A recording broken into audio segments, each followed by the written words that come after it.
you can think of it as removing in order to reward.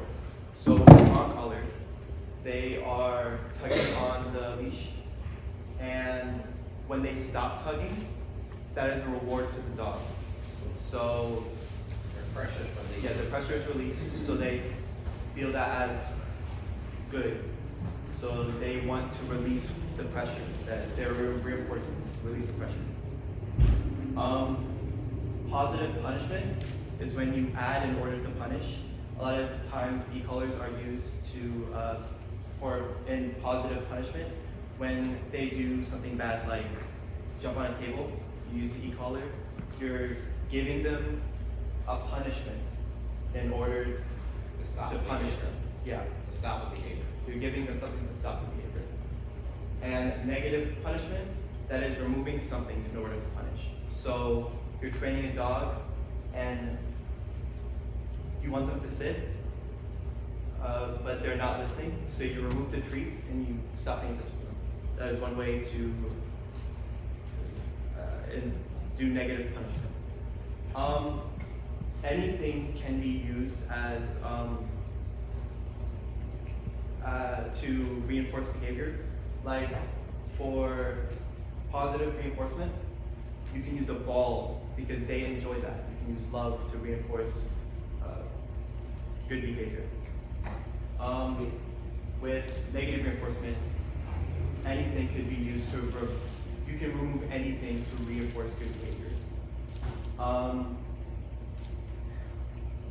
don't know. So the four quadrants of dog training is very complicated. There's a lot of dog trainers that still don't understand how this works.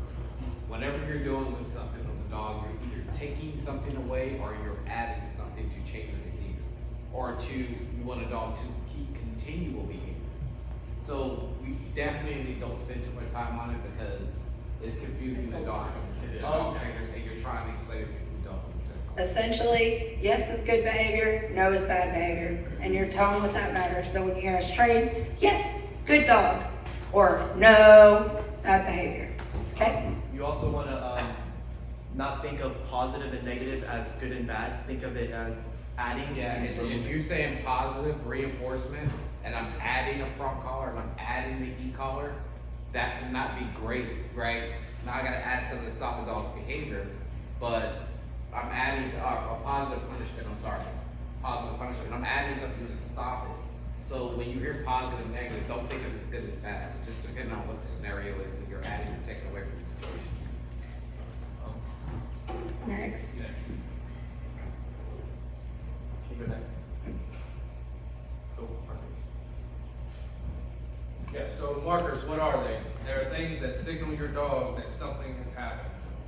Correct answers, yes, or the sound of a clicker. Wrong answers, no, or the tone of an e-collar. So when it says correct answer, like you can use anything to say that the dog did something correct, like yes. So the dog sits, yes. The dog lays down. You use the clicker as a correct answer marker. Or you can have a wrong answer marker. Or when they don't sit, you can say no. Or use the tone of an e-collar. Or use a leash pop. It depends on the dog. Yeah. If you say yes and your dog really likes hearing your voice, that can amp your dog up. And if your dog's in a place command and I say, yes, good place, they'll pop right out. You might want to think about using a clicker that's less exciting. Well, it goes down to, what it boils down to is loading that yes marker. So you're just gonna put the dog in front of you, you're gonna say yes, and give a reward, yes, and give a reward, yes, and give a reward. You're gonna do that over and over and over. That way when that dog hears yes, it knows it's time to get that reward. But you're gonna move from just marking, standing still to yes, and then move and make the dog chase this reward, right? Yes, go this way. Yes, go this way. Make that dog connect to that tree whenever you're marking that behavior. Now remember, when you condition this yes marker, you're releasing your dog. You're saying good job, you can come out and get your treat. So if you put the dog to sit and you say yes, don't be surprised if the dog doesn't come out of that, okay? I think the next slide is reinforcing it. Well, I don't think that is. Okay. So yes. Yeah. Oh, good. Yes is marking that good behavior in that 2 seconds that your dog needs in their slideshow of thoughts. You're stopping that slideshow, saying this was good, and a treat is coming. So when you say yes, good sit, like Rodriguez said earlier, with the scientist that's put the tone on and food dropped, you're telling your dog, yes is the tone, food is coming. Yes, a treat is coming. So when you use something like good, you're allowing duration. So let's say you're working on a stay, you're gonna say, good stay. You're not gonna say yes, because your dog's gonna come to you for their treat. They want their $100 bill. But if you wanna say, hey, you're still doing the right thing, good stay, good place. And they hear good as, I can't have my treat yet, but a treat might be coming. And as she said earlier, if your dog is scared of something and you're sitting there rubbing them and something, he's gonna be okay as if you're marking that behavior. You're basically trapping that dog in a screenshot in time. This is what we get scared when we hear it. So you don't wanna engage with them and mark that behavior. Because you're physical touching them and reassuring them it's gonna be okay, it's marking them, it's okay to be scared this time. And every time you get to that point, the dog will get scared. Yep. Yep, so going back to charging the marker and using that as a release as well, your reinforcer is going to be like if the dog's doing something good and you like it, good job, good sit, good down. The way you would do that, for instance, if I put a dog in a sit and I would say stay, and I'd take just a step back, just one step, just like this, and I would go back in and say good stay, and then I would come back out, just like this. Resetting the timer. What I do, I'm just rocking at this point, because where a lot of people mess up is if I put the dog in a sit where Rodriguez is and I turn around and walk off, this dog's going to start to follow. It's going to come follow me. So you have to build on leash first, hold that leash, build that foundation there, and then you'll start to see you can slowly drop that leash. If you can even drop the leash, go back in and hurry up for the board. The name of the game is you want to get back to the dog before the dog moves. So if you start to see that dog getting antsy and doing any of this movements or moving its paw, it's time to hurry up and get back to that dog and reward for where it's at. Then break the dog out of that so that you don't miss that opportunity for a good training session. And what the dog is thinking in their brain is, as long as I stay on this place, or as long as I stay where I'm at, I'm getting paid, so I'm going to stay here. Let's stay right here. What's the next slide? Does anybody have any questions? I know that's a lot of information, especially on markers. Markers are probably the most complex thing that we teach in an exit. Yes, ma'am. Where do you get the educators? We are an authorized retailer, so you can get them from us, and we can train you mainly, and then we help you condition your dog so that you know how to use it properly. So you would generally buy it from us and do either one-on-ones or a 2-week board and train with us. If you guys hire any other trainers out there, there's some things that I'm a little leery of when it comes to trainers. People who can say that they are going to train your e-collar or train your dog in e-collar in 2 weeks and your dog doesn't even know how to sit. No, they cannot. And the ones that say that they can, as soon as you drop your dog off, they put the e-collar on and they start hammering. If your dog doesn't understand how leash pressure works, I can't make your dog understand how e-collar works. So, that being said, I think it's unfair and I don't train that way. If your dog doesn't understand what I'm asking, then I can't be tapping on your dog with an e-collar and saying, why aren't you figuring this out? Well, because they don't know. If they don't know, they're not going to know even if you're poking them with a stick. So they have to know basic obedience before I can use an e-collar. We don't use e-collars until they're 6 months old because they're not mentally mature enough. That's just for canine justice. I don't know what you guys do. 6 months is the minimum for us. Dogs just don't understand. Usually they don't even have their basic obedience by then unless they've been with a trainer since they're 8 weeks, solid enough to go forward. So those are some things, some key points is has to know how to walk on a leash, has to know leash pressure, has to know what I'm asking for before I ever put a collar on.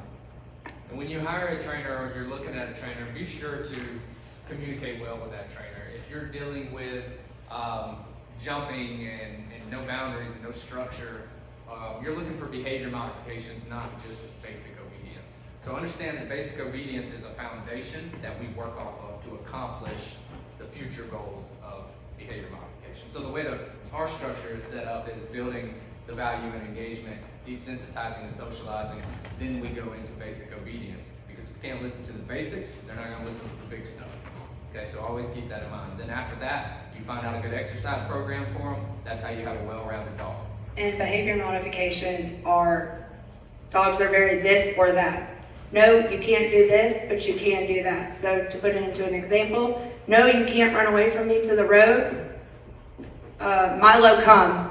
That's a command, but you have to have basic obedience to get Milo to recall from running to the road. Milo might like to run to the road, but unless you have that recall where the basic obedience is, you can never touch the behavior modifications. If your dog's counter surfing, you have to know, hey, go into a sit or go into a down or go into a place command while we're eating, or a crate. And I'll add on to the behavior modification. Some things you take your dog to a dog trainer for. He's going to show you how to manage them, but there's no fixing in it. It could be a genetic issue that the dog likes to chase cats. They're prey driven. You're never going to fix it. You'll manage it, stop the dog, like leave it or out, and the dog won't chase it, but it'll always be in. And be careful that some of the things that you're complaining about as a behavior modification isn't genetically in the dog. We were talking earlier about herding. Some people will come in with a blue heeler and go, this dog won't stop biting my kid's ankles. Of course they will. That's their job. That's what they were born to do. That's what they were bred to do. I have a cattle dog who does the exact same thing. For 6 months, I wasn't able to walk on grass. So I can't complain about something that I didn't do my homework on in the beginning, or that's what the dog's genetically bred to do. When you have a doodle, you're marking two different kinds of dogs. You have a golden retriever and you have a poodle.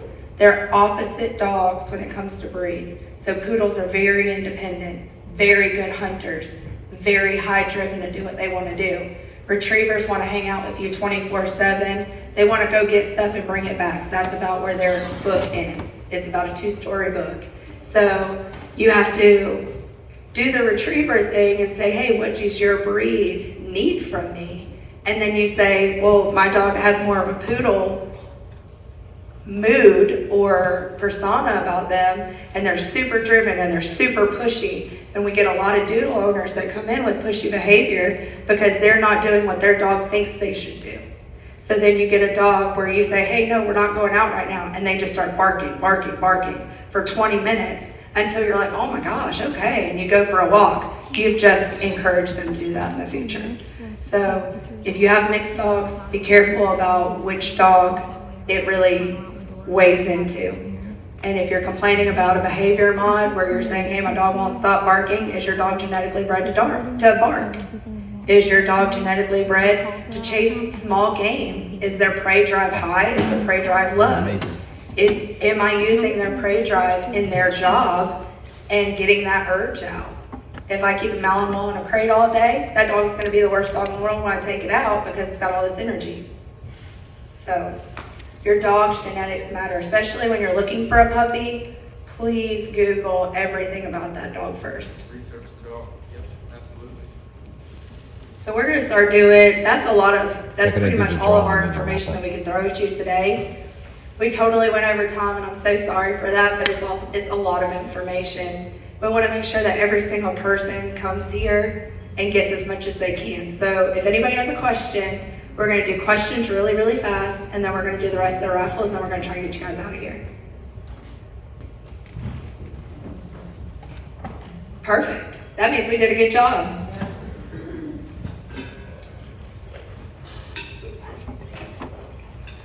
First one's a blanket. This is exactly the same blanket my dogs sleep on. It's great to throw in the crate, especially if they eat holes in it. It doesn't really bother you.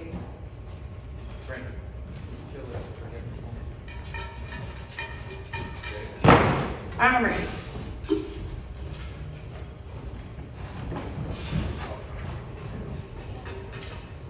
Five, 7, 7, 3, 4, 8.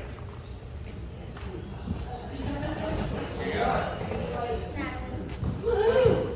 I have the number. There you go. Well, I was just staring at that light. I was staring blank at my spots.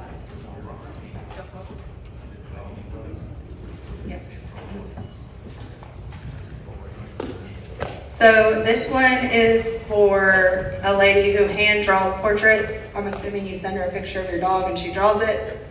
I think that's super cool. Never mind, this one's for me. No, I'm just kidding.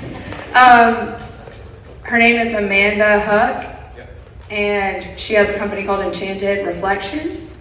So this is for you to get a cool picture of your dog, unless it mysteriously goes missing in my bag.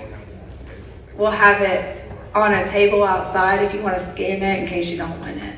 It'll show social media. Yeah, it'll go to her electric digital card. 577339.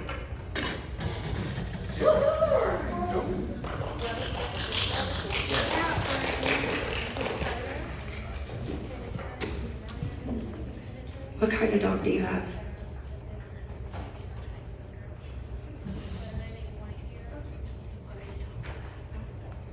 Oh my God. Yeah, so you definitely need to be here. She's got a basset hound.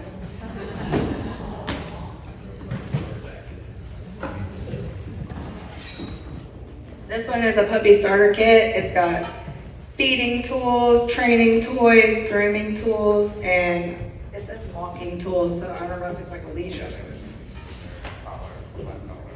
It's a puppy starter kit.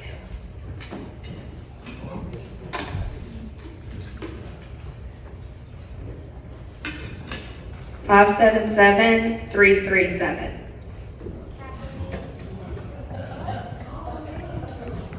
That's you? Y'all's puppy's a little bit big.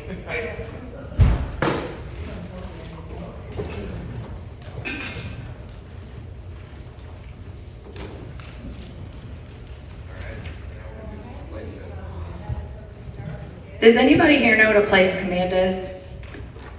Thank you, Catherine. So a place command is, we use these beds. They are super good about air getting through them. These are the ones that I have in my home, and these are the ones that we use at work. They're great in the summertime because dogs don't get super hot on them. This is how we train all of the basic obedience on here before we ever train it off of here. It's also just a good dog bed, and it's really hard for them to tear up. So this is good for the small dog. The big dog doesn't really matter. And if you ever want to learn how to do a place command, I'll show you how to do it. It works on kids too. Yeah. 577329.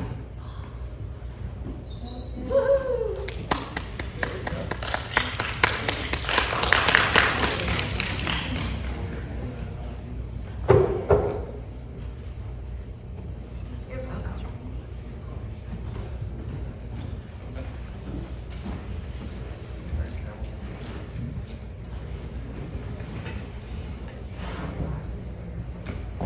Somebody's going to win 2 of our seminar shirts. Hopefully you haven't bought one already. It's okay if we see this in Marketplace too, by the way. For $50. Just split it with it. Yeah.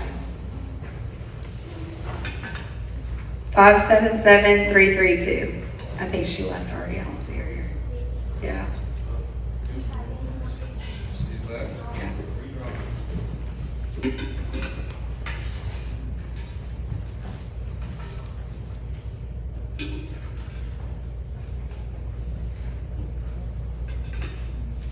Five seven seven 345. Anna. So what you're gonna do is get with Mandela up front. My wife Mandela at the table, and she'll get you your size that you need. Okay. Thank you, baby.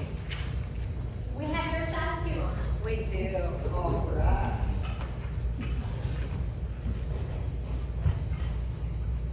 This one is a free 2-week board and train with us. Yep. One of us will train your dog, or you can choose. I don't really care. I won't get my feelings hurt.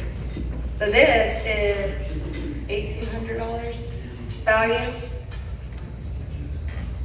And your dog will learn a lot in 2 weeks. 577326.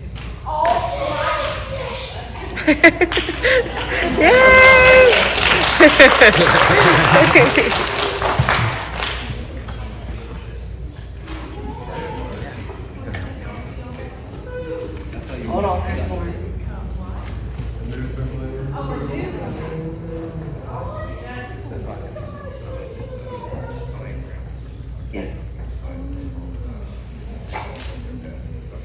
free pet photography session with Miss Elaine. She's fantastic. She's gonna take pictures of us all day. And she has really, if you go on her Facebook, she really has a gift of making dogs look. I don't know how she does it. I'm trying to figure that out.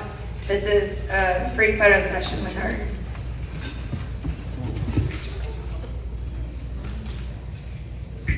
They're sticking together. 577-351. Woo! Good job, guys.